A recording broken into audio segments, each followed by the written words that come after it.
This is Dolynny TV, ladies and gentlemen. Welcome back to another edition of Edmonton Oilers game reviews following a big 5-3 victory over top of the Chicago Blackhawks this evening, a 7 p.m. start.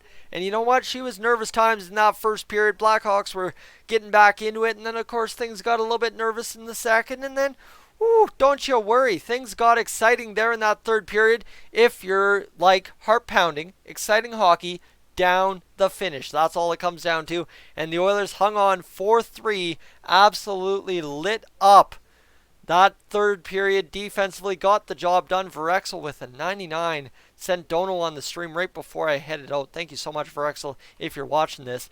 I just saw that. And ladies and gentlemen, let's get to breaking this one down, because she was a fantastic effort all around. Only one goal scored in that third period, and it is a goal by Leon Draisaitl, an empty netter. We'll get to more of him in a minute, but can we talk about Mr. Draisaitl carrying this Oilers team tonight? Well, yeah, we can in a minute, like I said. First, we'll talk about this Oilers team getting a heck of a performance out of Mike Smith this evening. The Blackhawks shot the puck 41 times on net, and Mike Smith made 38 saves for a .927 save percentage, and yet another victory. The hot streak, the unbeaten streak in regulation, continues for Mike Smith. Fantastic. Riley Sheahan gets us started tonight, 1:13 into the hockey game. You may have seen that on Oilers Twitter. Zach Kassian, Josh Archibald, if that's the combo you would have had picked to score the first goal of the night for the Oilers, congratulations. You have faith this team can win without McDavid. Now, Brandon Saad makes it interesting, 1-1. He snipes his 17th of the season. Patrick Kane, Connor Murphy get the assists, and we're tied 1-1, 5:56 into the first period. Now, the Oilers get their first power play chance. What that talks about is Yamamoto on the top unit. It was so discombobulated, it wasn't even funny. It was ridiculous. And, well, you know what? It led to a shorthanded goal for Jonathan Toews and a 2-1 lead for the Blackhawks. Well, okay. All right. Ridiculous, discombobulated power play unit to start this game. Well, okay, let's get a second power play. Let's just go out there pretty much 3 minutes later and get a power play goal, because that's what the Oilers do when they look silly on the power play. They go out there and respond the next power play. Kailer Yamamoto, his 6th of the season. Now, this sounds more like it, right? The top line, the new top line without McDavid, going to get the job done. Well, actually, on Leon Draisaitl gets his first point of the night, his 55th assist of the season. And that gets it going. Adam Boqvist, ladies and gentlemen, makes this an interesting game, 3-2. So the Oilers actually had to come from behind. 3 unanswered goal victory tonight, if you follow the scoreboard close enough.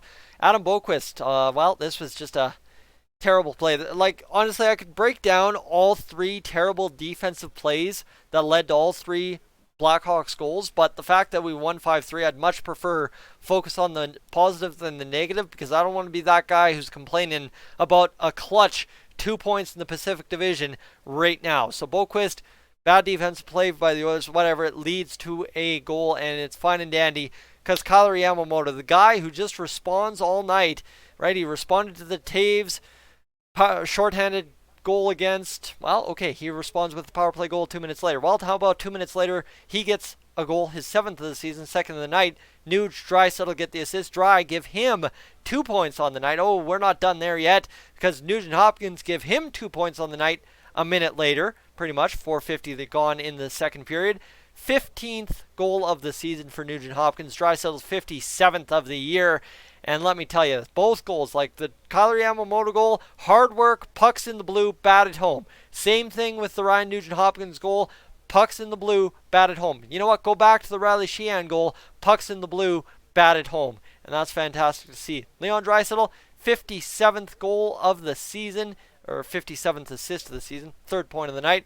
Mike Smith had a fantastic night in net, even adding an assist, his 2nd of the year, leading to a defensive shutdown third period in which Leon Draisaitl, with 3 seconds left, probably about 9 seconds, picks a puck at center ice, goes down the ice, just past the blue line, shoots the puck, scores an empty net goal, caps off a 4-point night, an absolutely ridiculous 4-point night for Leon Draisaitl, and what an effort that leads to out of him. I think sitting now at 89 points, if I've got my math correct.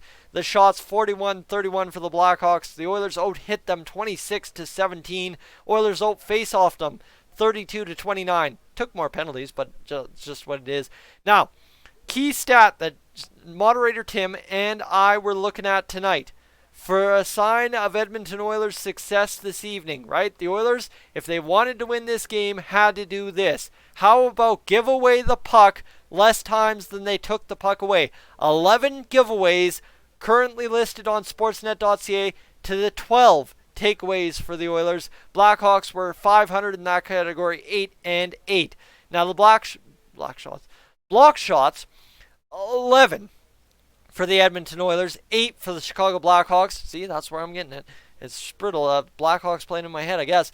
11-8 the block shots for the Edmonton Oilers this evening. And ladies and gentlemen, that is just dandy. Kailer Yamamoto with probably one of the clutchest ones of the night with less than 2 minutes remaining in that third period. He is your first star of the evening. 2 goals, 20 minutes, and 4 seconds on the ice. Woo, woo, woo, woo. Dandy. So you can tell how important of a game this was out of Kailer Yamamoto when Leon Draisaitl has a 4-point night, plays 23 minutes and 36 seconds, and is only the second star. The whole second line, give him the stars of the night, ladies and gentlemen. Ryan Nugent-Hopkins is a clean sweep for him. The third star this evening, 1 goal, 1 assist, 2, 4, 4, 9. He played 24 minutes and 49 seconds of ice time tonight. That's a full minute and 13 seconds more than Leon Draisaitl. I mean, you got to play the big guns with McDavid out, but what a fantastic effort out of the second line. Smith now 15-9 and something on the year. Leonard 15-9 and something on the year as well. Ryan Nugent-Hopkins takes home your, well, what does he take home? Your game-winning goal. And you talk about Ethan Bear playing 23 minutes and 17 seconds. Bad gaff by him and Nurse to start off the game. You've got Draisaitl playing 23. You've got Clefbaum playing 24. Larson played 23. Nurse played 25. So he's earning that contract that he isn't getting until next year, I guess you could say. And ladies and gentlemen, of course, Kailer Yamamoto with 20 minutes ice time. A fantastic all-around night out of our. Oof. Out of our second line, but it's our first line. It's our first line.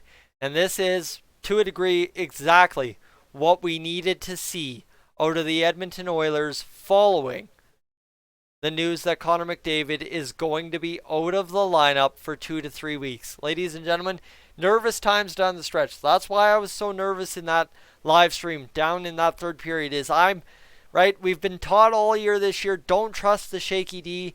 Like, they aren't going to clutch up. But tonight, the defense, as Chicago poured on the shots in the third period, held up and clutched up and got the job done.